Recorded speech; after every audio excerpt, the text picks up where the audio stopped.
Hi students, in this video I am explaining about oxidation by using DDQ. This is a category comes under oxidation of active CH functional group. There are two reagents for oxidation of active CH functional groups, that is allylic or benzylic functional groups.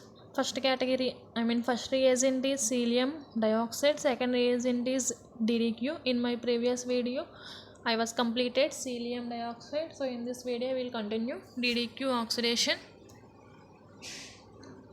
DDQ DDQ is also called 2,3 dichloro, 5,6 dicyano, 1,4 benzoquinone. This is general benzoquinone structure. At 2,3 positions there is a chlorine group present, that's why it is called 2,3 dichloro. 5,6 positions cyano group present, so 5,6 dicyano added to this quinone ring, so total it is called DDQ.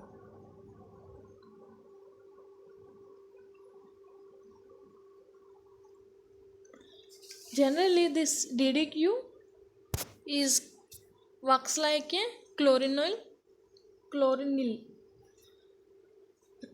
In this DDQ, these two are electron withdrawing group, these two are again electron withdrawing group, so all are electron withdrawing group. DDQ is a electron deficient ring, can take electrons from excess species.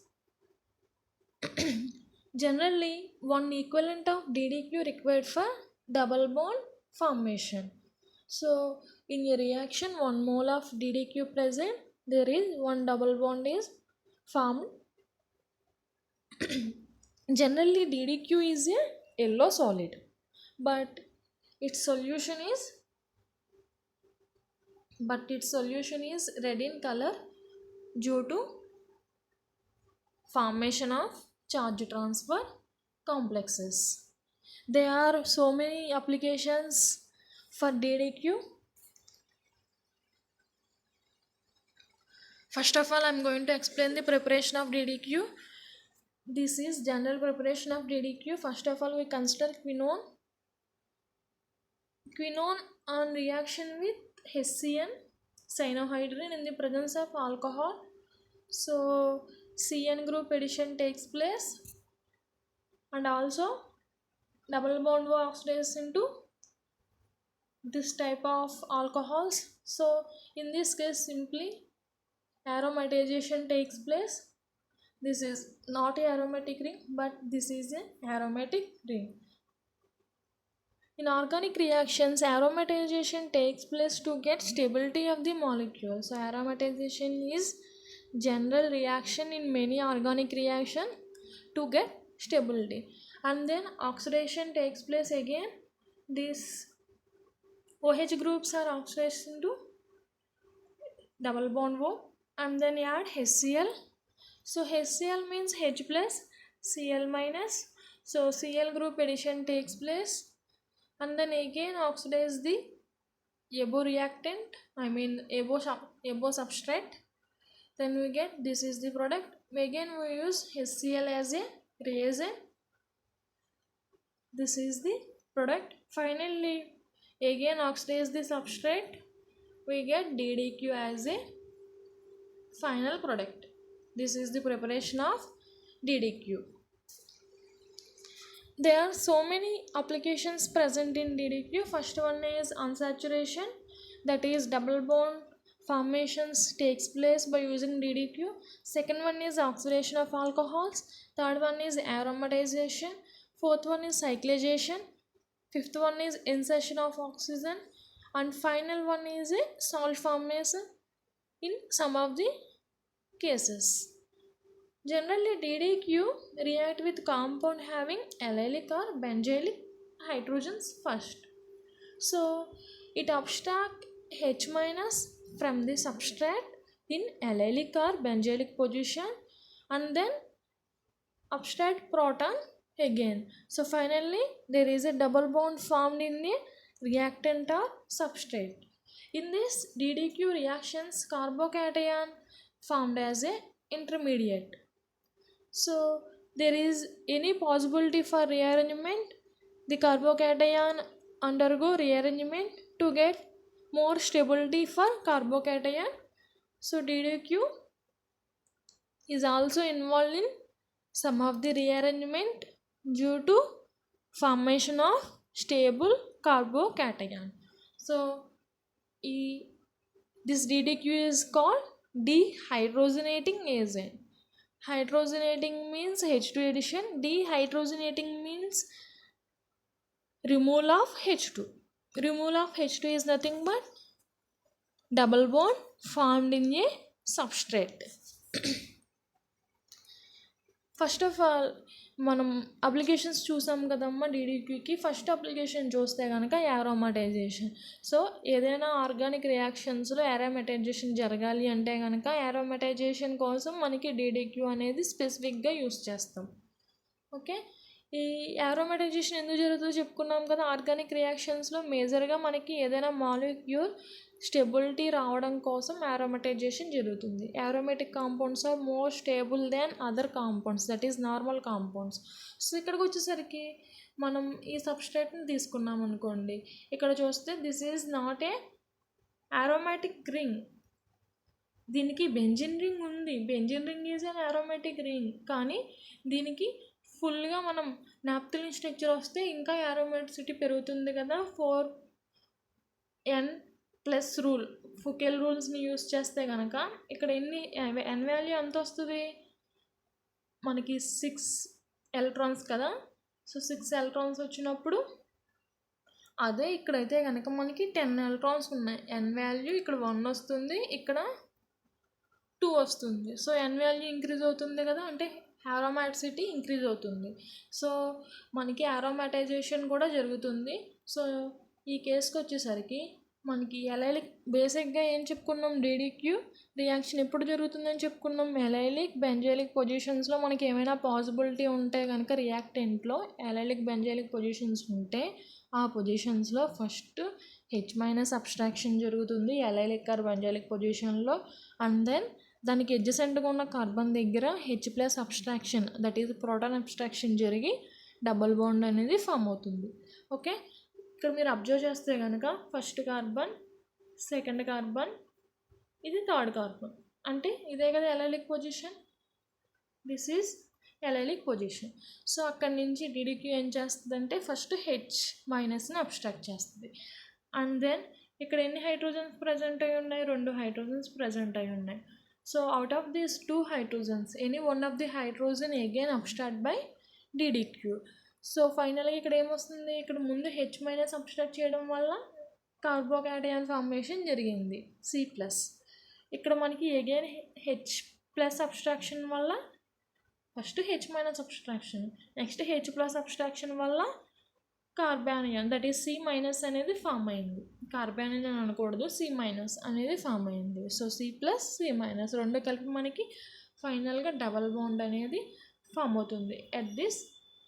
At this place double bond form అయింది. Next మనకి observe చేస్తే again ఇక్కడ మనకు ఒక double bond form అయింది కదా. Double bond form అయింది.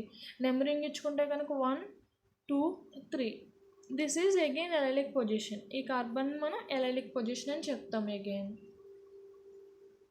Allylic position మనకి డీడీక్యూ అనేది అవైలబుల్గా ఉంది రియాక్షన్లో. ఎలైలిక్ పొజిషన్ కూడా సబ్స్ట్రేట్లో ప్రజెంట్ అయ్యి ఉంది. సో అగైన్ H- సబ్స్ట్రాక్షన్ జరుగుతుంది, అండ్ దెన్ ప్రోటాన్ అబ్స్ట్రాక్షన్ జరుగుతుంది. ఫైనల్గా మనకి ఇక్కడ కూడా డబల్ బాండ్ అనేది ఫామ్ అవుతుంది. So finally we get aromatic ring.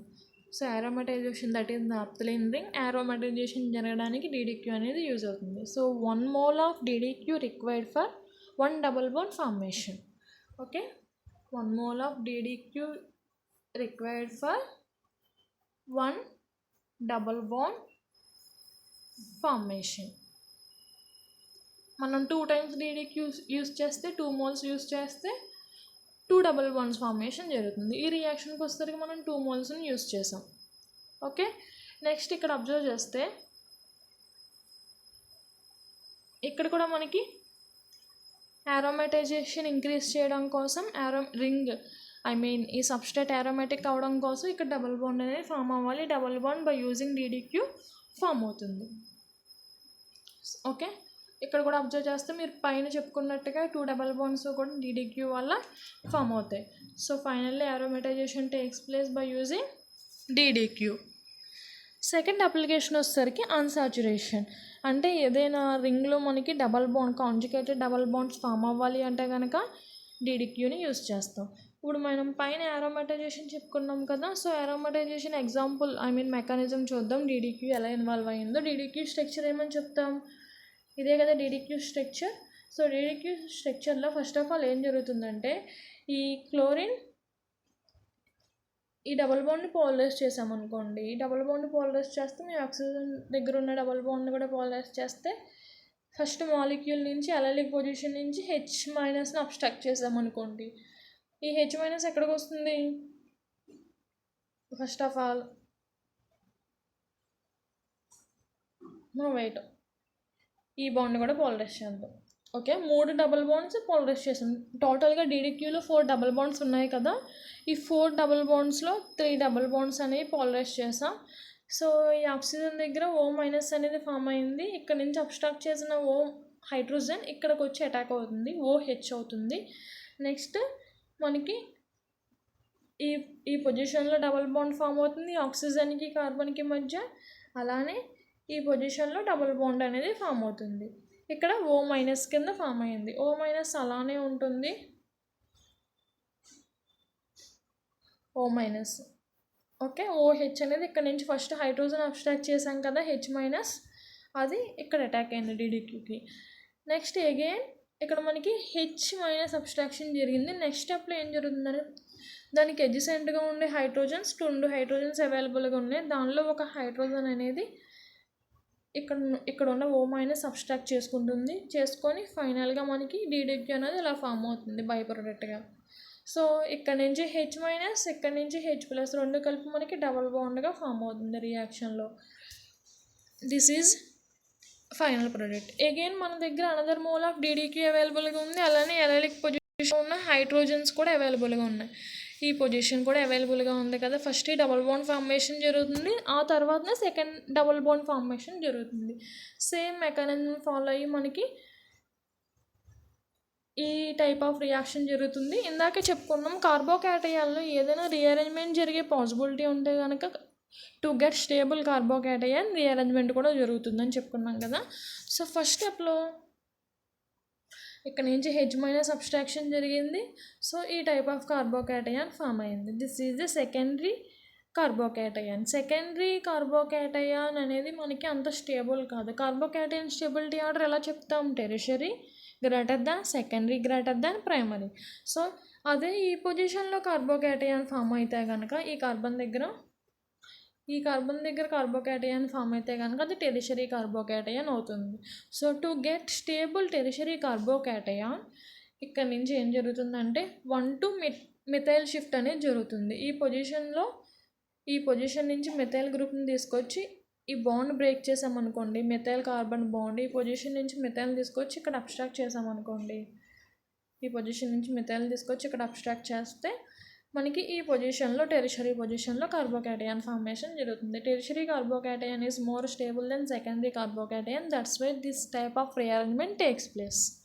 So ఫైనల్గా మనకి అక్కడ కార్బోకేటయాన్ ఫామ్ అయ్యాక అగైన్ ఇక్కడ ఒక హైడ్రోజన్ ప్రజెంట్ అయింది కదా, H+ అనేది అబ్స్ట్రాక్ట్ చేయబడుతుంది by DDQ. So finally there is a double bond formed and ఇక్కడ రీఅరేంజ్మెంట్ కూడా జరగడం వల్ల మనకి ఈ టైప్ ఆఫ్ ప్రోడక్ట్ అనేది వచ్చింది.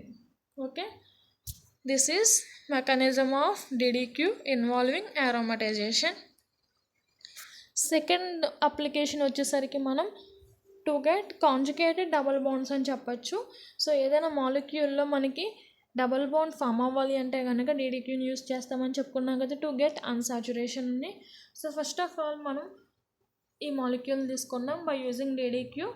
సేమ్ ఈ మాలిక్యూల్లో మనకి అలైలిక్ హైడ్రోజన్ కానీ బెంజైలిక్ హైడ్రోజన్ కానీ ఉందా లేదో చూసుకోవాలి ఫస్ట్ ఆఫ్ ఆల్. సో ఇక్కడ మనకి అలైలిక్ పొజిషన్ ఉంది కదా, 1 2 3 అలైలిక్ పొజిషన్ ఉంది. సో అలైలిక్ పొజిషన్ ఉంది అంటే అలైలిక్ పొజిషన్లో H- అనేది అవైలబుల్గా ఉంటుంది. ఆ H- మనకి DDQలో ఉన్న ఆక్సిజన్తో రియాక్ట్ అయ్యి బాండ్స్ పోలరైజ్ చేసాం కదమ్మా ఇలా పాలిమరైజ్ చేసాం కదా, ఆక్సిజన్తో రియాక్ట్ అయ్యి ఫస్ట్ ఇక్కడ మనకి కార్బోకేటయాన్ ఫార్మేషన్ జరుగుతుంది. అండ్ దెన్ దానికి ఎడ్జసెంట్గా ఉన్న కార్బన్ దగ్గర H+ అబ్స్ట్రాక్షన్ జరిగి finally we get there is new double bond. This is a conjugated double bond, that's why molecule gets stability. So ఇలా మనకి కాంజుగేటెడ్ డబల్ బాండ్ ఫార్మేషన్స్ కూడా DDQ అనేది యూస్ చేస్తాయి. DDQ ఇలా బై ప్రోడక్ట్గా ఎలిమినేట్ అవుతుంది. Q means quinoline ring అమ్మ.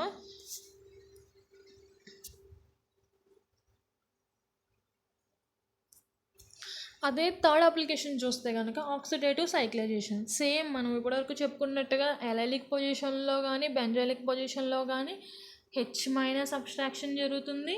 And then దానికి ఎడ్జసెంట్గా ఉన్న కార్బన్ దగ్గర H+ అబ్స్ట్రాక్షన్ జరుగుతుంది.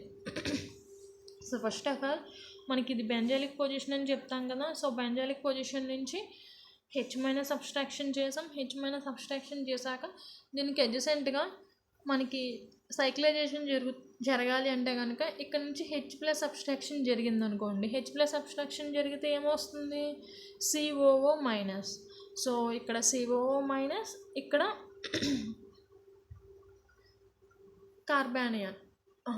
కార్బోకేటయాన్ రెండు కలిపి O-, రెండు ఫామ్ అయ్యాయి కదా. రెండు కలిపి మనకి న్యూ డబుల్ బాండ్ అనేది న్యూ సింగిల్ బాండ్ అనేది ఫామ్ అవుతుంది. న్యూ బాండ్ ఫార్మేషన్ జరుగుతుంది. ఆ న్యూ బాండ్ని మనం సైక్లైజేషన్లో రిప్రజెంట్ చేస్తాం.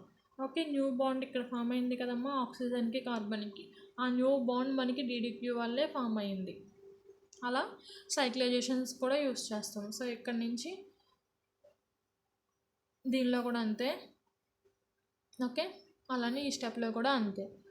సో ఇక్కడికి వచ్చేసరికి బెంజైలిక్ పొజిషన్ ఏమొస్తుందమ్మా? ఈ పొజిషన్ వస్తుంది బెంజైలిక్ పొజిషన్.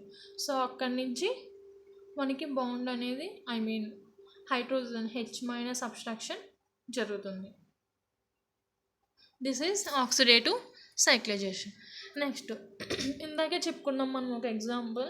సేమ్ అలానే కొన్ని కేసెస్లో కూడా మనకి మాలిక్యూల్ స్టెబిలిటీ ఇంక్రీజ్ అవ్వడం కోసం కాంజుగేటెడ్ డబల్ బాండ్ ఫార్మేషన్ జరుగుతుంది. ఫర్ ఎగ్జాంపుల్ మనం కీటోన్స్ని తీసుకుంటే కనుక ketones can be transformed into unsaturated carbonyl compound. Unsaturated carbonyl compound means alpha beta unsaturated carbonyl compound. అలా మనకి కీటోన్స్ అలా ట్రాన్స్ఫార్మ్ అవ్వడం కోసం కూడా మనం DDQని యూజ్ చేస్తాం. అదర్వైజ్ నార్మల్ మాలిక్యూల్లో కూడా కాంజుగేటెడ్ డబల్ బాండ్ రావడం కోసం కూడా DDQ యూజ్ చేస్తాం. First of all we consider this molecule. Okay, ఇక్కడ మనకి ఈ type of conjugated double bond రావడం కోసం DDQ యూజ్ చేసాం. నెక్స్ట్ కీటో గ్రూప్ ప్రజెంట్ అయి ఉంది. సో కీటో గ్రూప్ ప్రజెంట్ అయి ఉన్నప్పుడు దీనికి కూడా మనకి ఆల్ఫా బీటా పొజిషన్స్లో డబల్ బాండ్ రావడం కోసం కూడా DDQ యూజ్ చేస్తాం. ఇలా these are some of the applications అని చెప్పచ్చు DDQకి.